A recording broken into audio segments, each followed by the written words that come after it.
आर्यावर्त को संचालन करने वाला पांडवों का वंश बीजक परीक्षित को श्राप मिला कि 7 दिन के बाद सर्पों के राजा तक्षक के दंशन से उसकी मृत्यु होगी। और उसने गंगा के तट पर बैठकर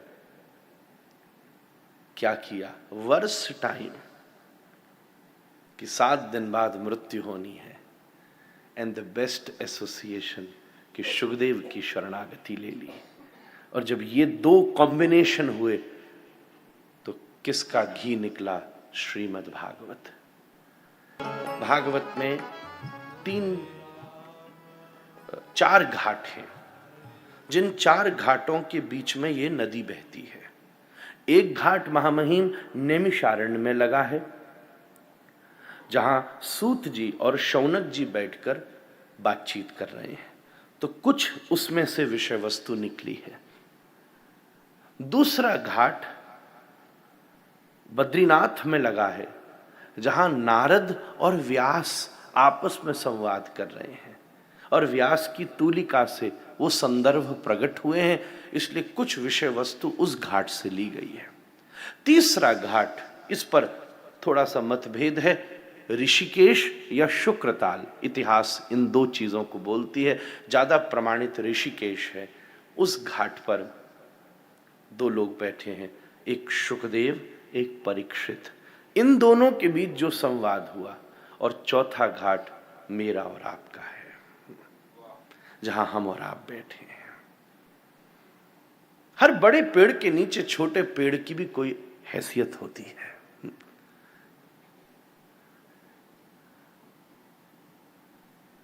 बड़ी हस्ती के नीचे रहने में मस्ती भी जोरदार होती है।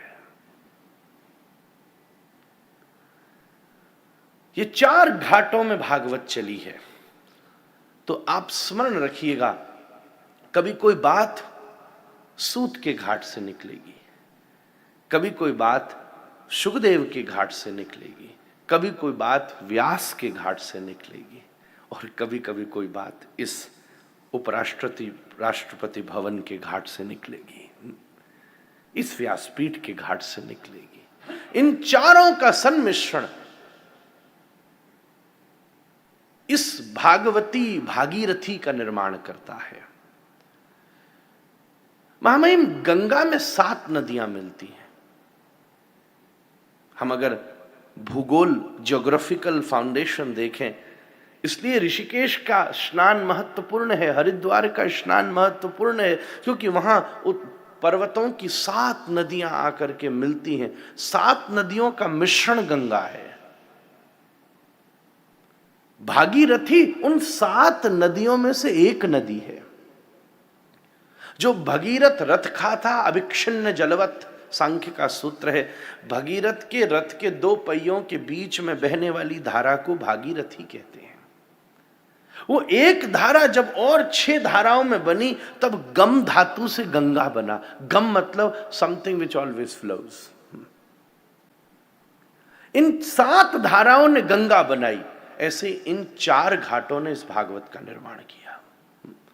एक शुक का घाट, एक व्यास का घाट, एक सूत का घाट, और एक वर्तमान उस विषय को रेलेवेंट करते हुए जो विद्वान, जो भगवत प्रेमी रसिक, भगवत भक्त वैष्णव, विद्वान विरक्तो दृष्टांत कुशलो धीर, इन सब गुणों से युक्त एक व्यक्तित्व जो हमारे बीच निवेदन कर रहा है। सत्संग से वदृणी नाम। हितोपदेश की एक कहानी बड़ी प्रसिद्ध है। एक बार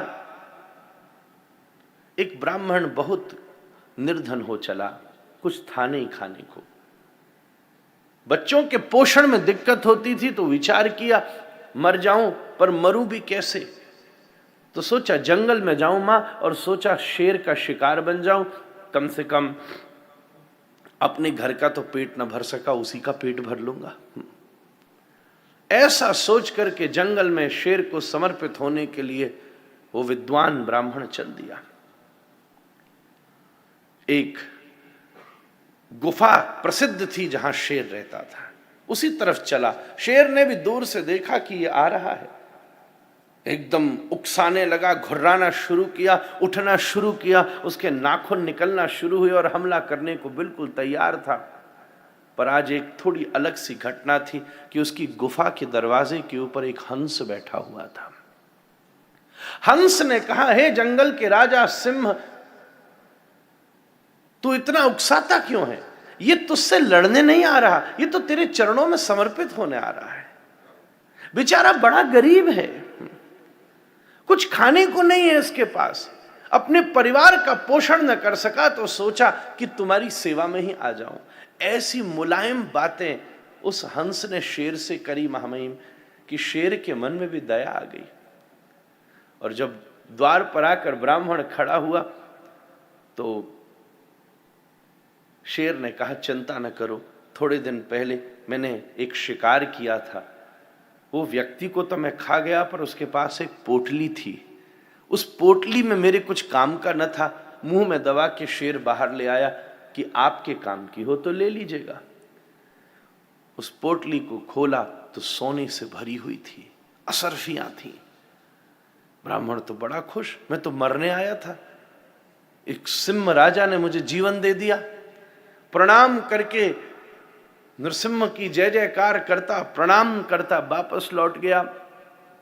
पर एक बात मैं निवेदन करूं, आलसी को ब्रह्मांड की संपत्ति दे दो वो फिर भी बर्बाद कर लेता है, और पुरुषार्थी को कुछ भी न दो तो तृण से भी महलों के निर्माण की भूमिका रखता है। 2-4 साल के बाद में वो फिर से वहीं पहुंच गया जहां से शुरू हुआ था। अब याद आई, हमारे जजमान जी रहते जंगल में, याद आई बड़े दानी हैं, उधार हैं, पोटली दे दी थी एक बार में, 3 बरस काम चल गया भैया। ब्राह्मण देवता फिर चल दिए। आज थोड़ा कॉन्फिडेंस लेवल बेटर था, बिकॉज सेकेंड मीटिंग थी, जरा और बेहतर था। धीरे धीरे ब्राह्मण उसी गुफा की तरफ बढ़ने लगा।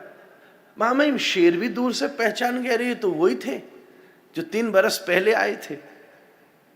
अरे वाह, हम सोचते थे कहां चले गए, बच्चे की को दूसरे शेर ने खा लिया। अच्छी बात है, दिख रहे हैं, बड़े स्वस्थ हैं। एक तरफ मन में थोड़ा लालच भी आया कि वाह, उस समय तो केवल 40 किलो के थे, अब तो 90 के हो गए। खाने की व्यवस्था जरा अच्छी हो गई, अब शेर का स्वभाव तो निकलेगा ही।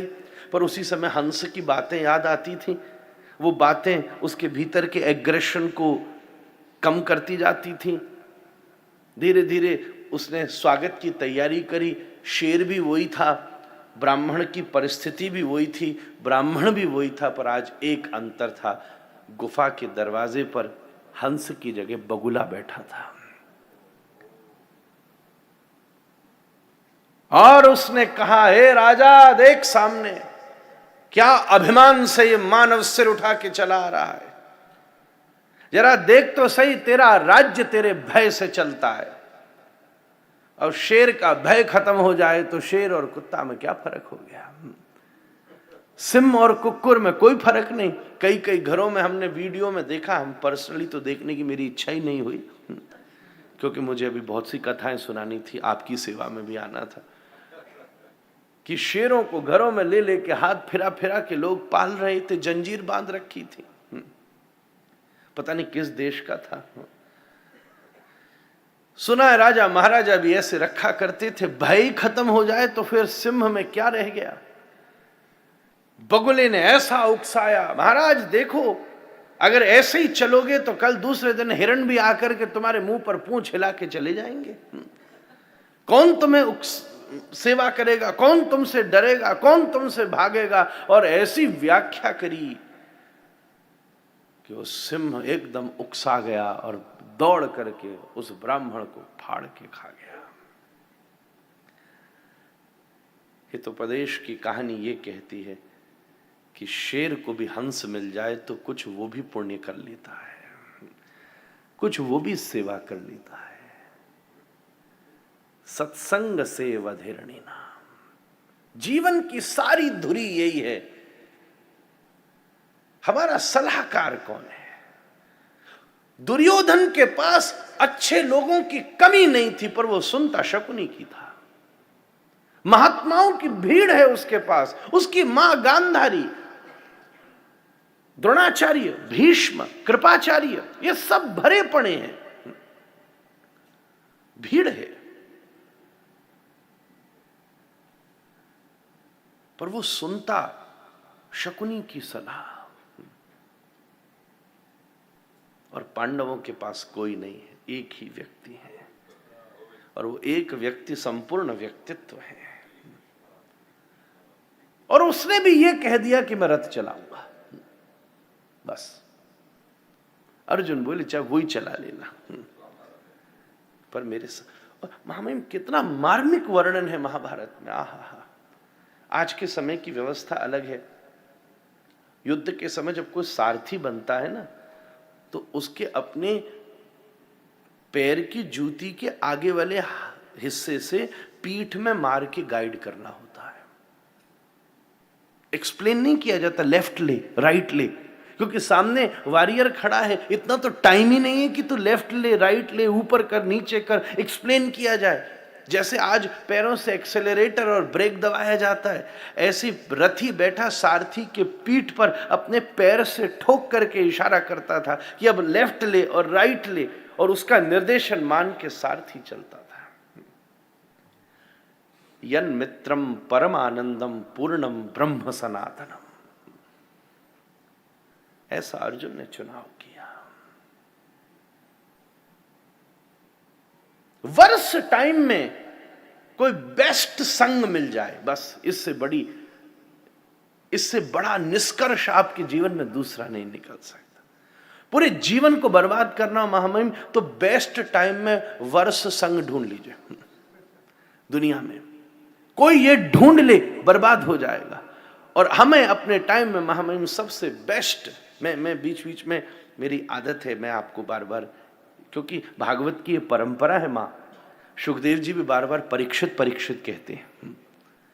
इसलिए जो भी ये मेरे बड़ों से मुझे सहज अभ्यास मिला, मैं जहां भी बैठूं और जो भी परीक्षित के आसन पर बैठी, क्योंकि इस सभा में ऊंचा और नीचे बैठने का कोई अंतर नहीं। ऊंचा तो मैं इसलिए बैठा हूं क्योंकि माँ बाप ने कंधे पर बिठा रखा है जिससे सबको देख लूं। ये ऊंचाई वो ऊंचाई नहीं है जैसे छोटे बच्चे को मेला पे कंधा पे बिठा लेती है माँ कि तू देख ले, खो न जाना। इतने सब विद्वान जन यहाँ विराजमान हैं आपकी छत्र छाया, आपके मार्गदर्शन में, हम जैसा साधारण आदमी तो कहाँ खो जाता। इसलिए थोड़ा अपने कंधे पर बिठा दिया। एक बात कहूं, ये आप जैसे समर्थवान का कंधा है और मेरे गोविंद की गोदी है। दोनों विचार अपनी अपनी हैं। वर्ष टाइम में बेस्ट संग मिल जाए, जो निकलेगा आपके जीवन में से सोना निकल जाएगा। ये लाइफ, बुद्ध ने एक अद्भुत सूत्र दिया मां, अद्भुत सूत्र। ये जीवन कैसा है? एक कीचड़ के बीच में खिला हुआ कमल। कीचड़ भी है और कमल भी है। बुद्ध के जीवन का सबसे अंतिम प्रवचन बड़ा अद्भुत था मां में। 50,000 सन्यासी सामने बैठ गए थे, भिक्खु, और बुद्ध आके मंच पर बैठे और सवा लगी कि आज बुद्ध अपने जीवन का अंतिम प्रवचन देने वाले। आनंद उनका शिष्य सामने था।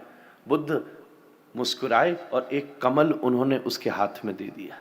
कई फोटो हमने देखी होंगी जहां बुद्ध के हाथ में कमल है। और सभा खत्म हो गई। बस लोगों ने कहा ये क्या मतलब है? हम इतनी लंबी यात्रा करके आए कि बुद्ध अपने जीवन का एक्सपीरियंस अपने लास्ट प्रवचन में एक्सप्लेन करेंगे, और उन्होंने तेरे हाथ में एक कमल दे दिया, कुछ तो कहा नहीं। तो आनंद ने व्याख्या करना शुरू किया, कहने से क्या रह गया? उन्होंने कह दिया, कीचड़ में कमल हो जा।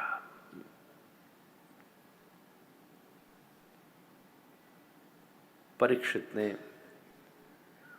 मृत्यु की खबर पाके शोक नहीं किया, भागवत के श्लोकों का आश्रय ले लिया। सुखदेव जी जैसा परमहंस 16 बरस का। भारतीय मनीषा में महामहिम व्यास सदा बच्ची रही और श्रोता सदा वृद्ध रही, क्योंकि इसको कहना बड़ी बात नहीं है, इसको सुन लेना बड़ी बात है। कहना तो बड़ा ही आसान है।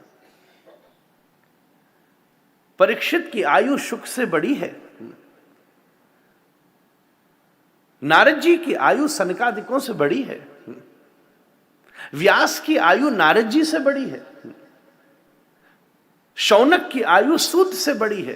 ये चारों घाटों में ये व्यवस्था देखी गई है। कहने वाले की उम्र छोटी है, सुनने वाले की उम्र बड़ी है। बड़ी उम्र सुनना बहुत अच्छा सिखाती है, कहना भी बहुत अच्छा सिखाती है।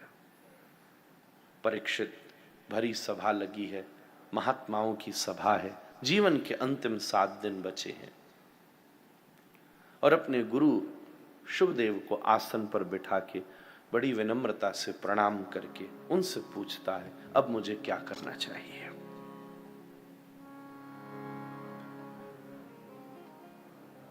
मेरे लिए क्या कृत्य उपयुक्त है? ये बहुत बड़ा प्रश्न है। जीवन में प्रश्न करने के लिए भी एक बड़ा अनुभव चाहिए। परीक्षित किस प्रश्न को सुनकर सुखदेव जी बड़े प्रसन्न होते हैं। वरियानेशते प्रश्न कृतो लोकहितम नृपः। हे राजन, तेरे द्वारा किया हुआ प्रश्न लोक मंगलकारी है। कोई भी बात जिसमें परहित हो, सर्वे भवन्तु सुखिना हो, वही बात उपयुक्त है। कृतो लोकहितम नृपः, इसलिए मैं रेडी हूं तुझे कुछ आगे कहने के लिए। सबसे पहली चीज तू एक ये समझ ले, बड़ी अद्भुत बात मां यहां वर्णन की।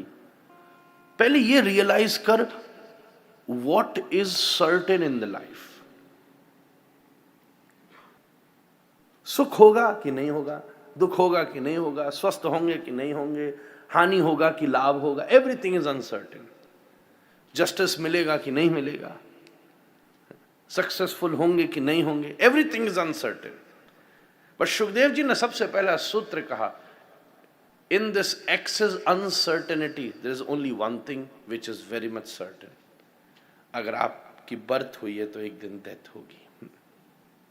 अद्वाब्द सतांतेवा मृत्युर्वयि प्राणिनाम ध्रुव।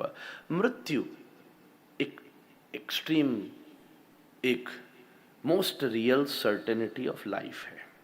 श्रीमद् भागवत के 3 स्कंद के कुछ प्रारंभिक सूत्र कहते हैं, एक जो सबसे सर्टेनिटी है हमारी मृत्यु, थोड़ी सी उसके लिए भी हम योजना बना लें तो ये भी एक बहुत बहुत उत्सवीय आनंद होगा। शव यात्रा नहीं होगी, शिव यात्रा होगी। थोड़ी सी उसकी योजना भी बना ली जाए। हम कहते हैं my body, we never use the word I body. We always use the word my nose, we never use the word I nose. We never use the word I ear, we always use the word my ear. Then we need to find out who is that I. In our whole existence there is nothing which we can call as I. आरती अति पावन पुराण, आरती अति पावन